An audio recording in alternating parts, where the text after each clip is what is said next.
नमस्कार दोस्तों, मैं डॉक्टर सुनीत तिवारी।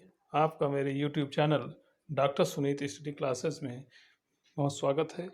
मैं आज आपको बुद्धि का द्विआयाम त्रिआयाम सिद्धांत के बारे में बताने जा रहा हूँ, जिसको थ्री डायमेंशनल थ्योरी कहते हैं। इस सिद्धांत का प्रतिपादन गिलफोर्ड ने किया।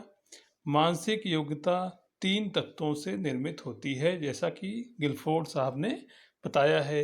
जानते देखिए सभी हैं, बुद्धि के बारे में सब जानते हैं, लेकिन कैसे प्रश्न आता है उसके बारे में मैं आज आपको बताने जा रहा हूँ। तो थ्री डायमेंशनल थ्योरी किसने दी है? ये आपका गिलफोर्ड ने दिया है। ये प्रश्न पूछा जाता है कि थ्री डायमेंशनल थ्योरी किसने दी है, तो गिलफोर्ड ने दी है। और इसमें ज़्यादा कुछ पूछा नहीं जाता है। और इसके बाद आपको जैसे मानसिक बुद्धि के 3 भाग करके इन्होंने बताए हैं। पहला जैसे आपका है संक्रिया, ऑपरेशनल। दूसरा विषय वस्तु, जिसको हम कंटेंट कहते हैं। और तीसरा उत्पादन, यानी कि प्रोडक्ट के बारे में बताया है। तो ये आपका जो 3 तत्वों को निर्मित किया है, 3 यानी कि मानसिक योग्यता के 3 तत्व बताए हैं। पहला आपका संक्रिया है, दूसरा विषय वस्तु, तीसरा उत्पादन। तो पहले जैसे संक्रिया में 4 तत्व होते हैं, यानी कि उप तत्व। पहला तत्व, फिर उसके बाद उसके उप तत्व के बारे में बताया है। पहला जैसे आपका है मूल्यांकन, दूसरा उत्पादन, मूल्यांकन को इवैल्यूएशन कहते हैं, उत्पादन यानी कि प्रोडक्शन, और तीसरा आपका स्मृति, जिसको हम मेमोरी कहते हैं, चौथा आपका ज्ञान, जिसको हम कॉग्निटिव कहते हैं। ये संक्रिया की उपावस्थाएं बताई हैं। उसके बाद विषय वस्तु, जिसको हम कंटेंट कहते हैं, कंटेंट के भी 4 उपतत्व बताए हैं। जैसे कि पहला आपका है रूप आकार, पहला आपका है रूप आकार, दूसरा आपका सांकेतिक यानी कि सिंबॉलिक, तीसरा आपका बताया है शाब्दिक, जिसको हम सिमेटिक कहते हैं, और चौथा आपका बताया है व्यवहारिक यानी कि बिहेवियरल। तो विषय वस्तु में 4 उपतत्व बताए हैं। जैसे कि पहला आपका रूप आकार, दूसरा है सांकेतिक, तीसरा है शाब्दिक, चौथा है व्यवहारिक। उसके बाद तीसरा आप देख रहे होंगे उत्पादन, जिसको हम प्रोडक्ट कहते हैं। प्रोडक्ट यानी कि सबसे पहले यूनिट, प्रोडक्ट से पहले हम क्या बनाते हैं? यूनिट बनाते हैं, जिसको हम कहते हैं इकाई।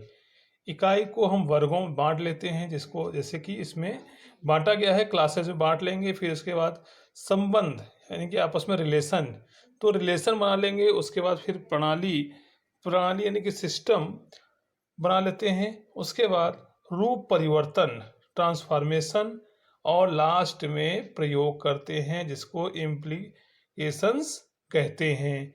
तो ये समान मानसिक बुद्धि के 3 तत्व, और 3 तत्वों के आप यानी कि पहले में 4, विषय वस्तु में 4, और उत्पादन में 4 यानी कि 6 बताए हैं।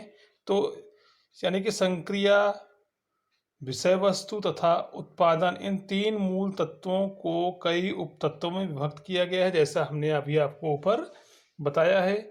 सन 1967 में डिब्बे के आकार का एक मॉडल प्रस्तुत किया, जिसे बुद्धि संरचना मॉडल के नाम से जाना जाता है। और ये किसने किया था? गिलफोर्ड ने किया था। इसमें जैसे 5 गुणे 4 गुणे 6 वर्ग बनाए, अर्थात कुल 120 कोष। कितने सेल बनाए? 120 सेल बनाए। गिलफोर्ड ने प्रत्येक कारक की व्याख्या 3 आयामों पर, उसके आधार पर 80 कारक जो हैं वो अस्तित्व में स्थापित करने में सफल हुए, और 40 के बारे में सफल नहीं हो पाए हैं। इसका मॉडल आपको जैसे गिलफोर्ड ने दिया है, ये एक मॉडल दिया है। इसी के ये हालांकि पूछा नहीं जाता है आपका एग्जाम में, तो इसलिए इस पे ज़्यादा विशेष आपको अभी आज तक पूछा कभी नहीं गया है। चाहे CTET हो चाहे TET हो, किसी में पूछा नहीं गया है। इसीलिए इस पर विशेष जानकारी आपको ये, हाँ, ये आपका मॉडल है, गिलफोर्ड मॉडल है, इसलिए आपको दिखाना ज़रूरी है। ऐसे ये बनता है, बॉक्स के आकार का, एक बक्से के आकार का होता है, जिसमें आपको, जिसको हम कहते हैं इंटेलेक्ट स्ट्रक्चर मॉडल कहते हैं। वही आपको जैसे पहला कंटेंट, दूसरा आपका यूनिट, तीसरा आपका ऑपरेशन, तो इसी के आधार पे ये बताया गया है। इसमें 120 सेल्स बताए गए हैं और जिसमें 80 पे सफल हुए थे और 40 रह गए थे, जिसको हम बुद्धि संरचना मॉडल के नाम से जानते हैं। ये गिलफोर्ड ने दिया है। ये बहुत पूछा जाता है। ये हर चाहे सीटेट हो चाहे टीटी हो, उसमें पूछा जरूर जाता है। तो इसीलिए आप इस मॉडल के बारे में जानते रहिए। कितने इसमें वर्ग होते हैं, यानी कि 120 वर्ग इसमें होते हैं, ये आप जानते रहिए। और प्रत्येक खंड को जैसे 5, 4 और 6 यानी कि 5 गुणा कर देंगे तो 120 उसमें आ जाता है। तो ये आपका गिलफोर्ड मॉडल है, इसलिए इसको जानना बहुत आवश्यक है। तो इसको बुद्धि संरचना के बारे में इसको हम 3 डायमेंशनल थ्योरी भी कहते हैं। और ये 3 डायमेंशनल थ्योरी जैसे किसने दी है, तो गिलफोर्ड ने दी है। ये आपको याद रखना होगा। और इसलिए हमारे वीडियो को शुरू से अंत तक जरूर देखें। जहाँ ना समझ में आए दोबारा देखें, आपको समझ में आ जाएगा। तो हमारे वीडियो को ज़्यादा से ज़्यादा शेयर करें, लाइक करें, कमेंट करें, ताकि